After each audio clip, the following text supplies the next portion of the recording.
Et pour terminer, lors de la 29e conférence des partis sur le climat tenue à Bakou en novembre dernier, le point focal principal de Life AR au Burkina a partagé son expérience avec d'autres pays sur les stratégies de mise en œuvre de l'initiative au Burkina, sans oublier les résultats engagés en quelques années de mise en œuvre sur le terrain. Un cas d'école que le Burkina Faso partage avec ses pairs de Life AR sur les approches qui permettent d'atteindre des résultats satisfaisants au profit des populations locales. Suivez.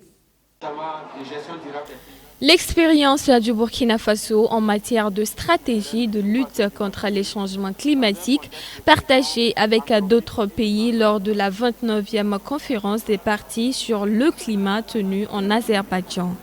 L'initiative des pays les moins avancés pour une adaptation et une résilience efficace à long terme Life AR Burkina Faso a fait l'état des lieux de la mise en œuvre de l'initiative à travers un site event. Marthe Barrault, qui le point focal principal Life AR Burkina, a ainsi partagé son expérience et sa stratégie de mise en œuvre de l'initiative au Burkina Faso. Nous avons échangé avec d'autres pays pour pouvoir vendre notre expérience en la matière. Parce que la chance que nous avons, c'est que nous faisons partie en fait de la première cohorte des pays qui ont adopté l'IFA dans leur pays. Et l'objectif vraiment de l'IFA, c'est pour vraiment délocaliser en fait les financements au niveau des communautés locales, pour leur faire profiter vraiment en fait, réaliser des investissements, des interventions, afin vraiment d'augmenter leurs moyens adaptatifs et leur résilience face au changement climatique. Au Burkina Faso, Life AR couvre 4 régions, la région des Hauts-Bassins, le centre-ouest, le nord et le centre-nord.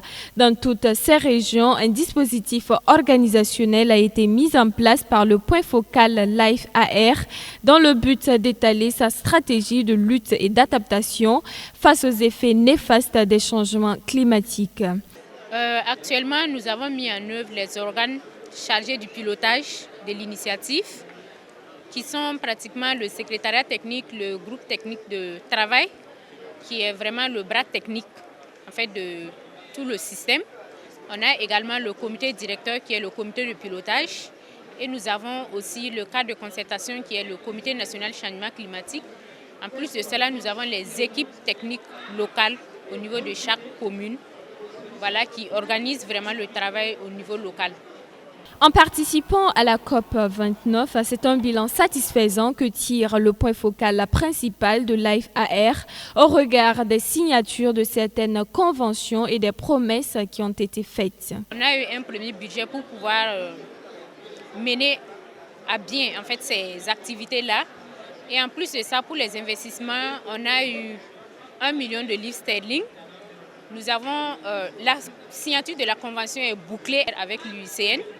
On a également en fait, des promesses voilà, à hauteur de 5 millions de livres sterling.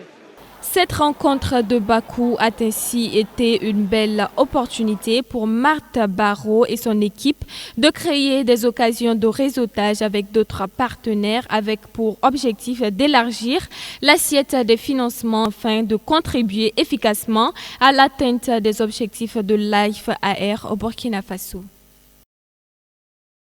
C'est ainsi que se referme ce journal. Merci à tous de l'avoir suivi. Et si vous êtes de passage sur notre chaîne, n'oubliez pas de liker, de vous abonner pour ne rien manquer de tous nos programmes. N'oubliez pas également de visiter notre site web www.fasogreentv.net. Prenez soin de vous et prenez soin de la nature. Au revoir et à demain.